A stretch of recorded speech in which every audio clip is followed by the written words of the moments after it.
Hey y'all, I'm over here at this place called TT Tailor and Alteration, right? I had to get a quick little alteration on my work shirts. They want me to have some buttons on the collar. So instead of buying a whole bunch of new work shirts, I just wanted to go somewhere where they have a sewing machine and they could just sew on some buttons. Anyway, I come to this place, right? And first of all, the lady told me she'll put buttons on 3 of my shirts and iron my shirts for $20. Okay, cool. You know what I mean? Like, I'm not here to haggle prices with you. It is what it is. I need a service done. So I was like, all right, that's a fair price, right?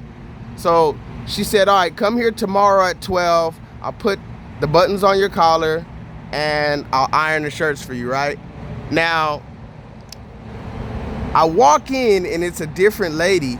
And they're both Asian, and I need to bring this up because it's important. They're both Asian, right?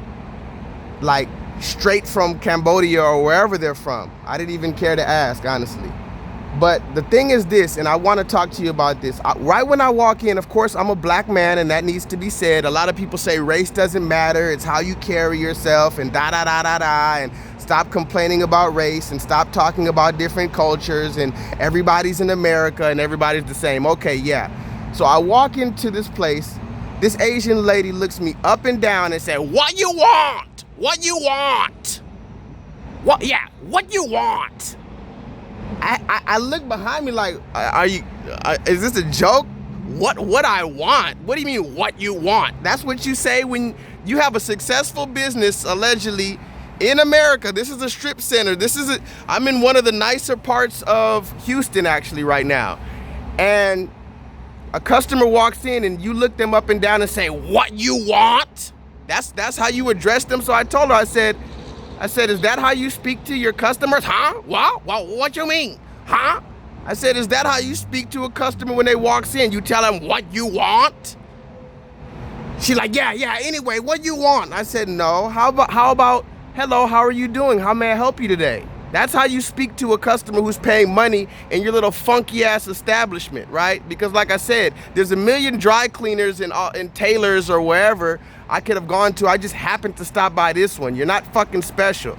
So if enough people decide that your funky little attitude is not worth the little $5 they spend there, then they'll go to the one down the street and you'll just either pack it up or you'll have to go back to fucking Cambodia.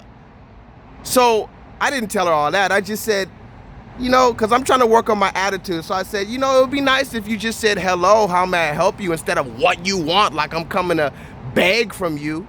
Anyway, what you want? I'm like, you know what? I don't got time for this. "Ma'am, I'm here to pick up my shirts." "Where your receipt? Where your receipt at?" I pull out my receipt. "Here's my receipt, ma'am." "Oh, you 3 shirts, huh? 3 shirts. I said, "Yeah, you see the receipt?" "Yes." She brings it out. It's all wrinkled and stuff.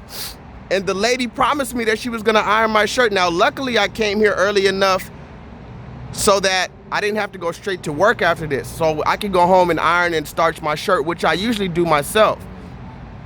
But it's just the fact that we agreed to a thing and you didn't uphold that, right? And the customer service is super shitty. So I said, "Who's the lady who was here yesterday?" I said, "There was a different lady here yesterday that promised me this thing for $20. She call her out. She call her out. The lady come out on 10. What's the problem? What you want? What you want?" Now they both telling me, "What you want? What you want?" I'm like, "Oh, whoa. Calm down, ladies." I'm like, "Calm down, please." I had to look them in their eyes, like de-escalate the situation. Like, "Ma'am, calm down." Because a lot of people don't realize this, but a lot of these, man, and I'm gonna just get straight into it. A lot of these, look, we talk about white supremacy all the time and how white people treat us in America, but if I'm gonna be 150% and keep it a buck, keep it 1,000, keep it a bean, in 2026, most of the damn racism comes from people who aren't even white, people who come to this country and barely even speak English anymore. You don't even fucking speak English, ma'am. How the fuck did you get first of all, you don't even speak English. How did you get a whole shop? We can talk about the loans that these foreigners are getting that black Americans aren't getting, but that's a whole nother conversation. Actually, it's the same conversation. But yeah, we always talk about how white people treat us. Actually, let's just keep it a buck. More times than not, the pressure has been put on white people already to where they know they can't really just treat us like that no more. They, whether they want to or they've learned their lesson or they just don't want backlash, they've learned to kind of talk to us properly because they know that shit'll go viral real quick. But you talk about these Cambodians, yes, we gonna go there. We gonna talk about a lot of these Pakistani and Indian people, how they just look at us up and down, always trying to argue with us. And the moment you raise your voice back or you try to speak up for yourself, you know what? I just going to call the police. Raise your hand in the comments if you've been told by somebody who's not white, I'm going to just call the police on you, because they, guess what? They came here and they got on code and they know that you tell a black person you call the police, or you fucking call the police on a black person and say that they're being aggressive, the police will be there in 3 minutes, no questions asked, and have your ass on the ground. I've had it happen to me when I didn't do anything wrong. They arrest first and ask questions later. So all you gotta tell them is, oh, this black man in my store acting aggressive, police. So they didn't threaten to call the police, but they were like, I could tell they were like 20 seconds away from it. So I had to de-escalate the situation. I said, whoa, ladies. I said, calm down. I said, I'm not here to start a problem. I have money. I'm not here to rob you. I said, I have the receipt and I have money. I said, you promised me a service for a certain price and that service was not satisfactorily done. I'm asking you, can you give me a discount, or can you at least admit that you didn't do the service correctly? Oh, I told you, you don't understand. Something wrong with your brain. You don't understand. I said I just iron it a little. I'm gonna iron it a little bit for you. You're gonna iron it a little bit? How the fuck do you iron a shirt a little bit? Either do it or don't do it. The fuck I need a half iron shirt for, ma'am?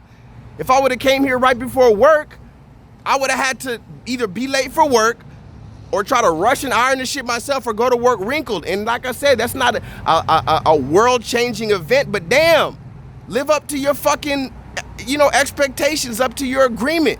Anyway, I didn't want to take too much of your time. I just wanted to tell you about how a lot of these foreign people, yes, of all nations, we can talk about Africans, we can talk about Latinos, we can talk about Arabs, we can talk about Asians, we can talk about the Indians, which technically are Asian, but that's a different story. Y'all, get your fucking customer service right and stop treating black people like we're criminals when we probably got more money than you. Get the fuck out of here. Anyway, vibrate higher, y'all.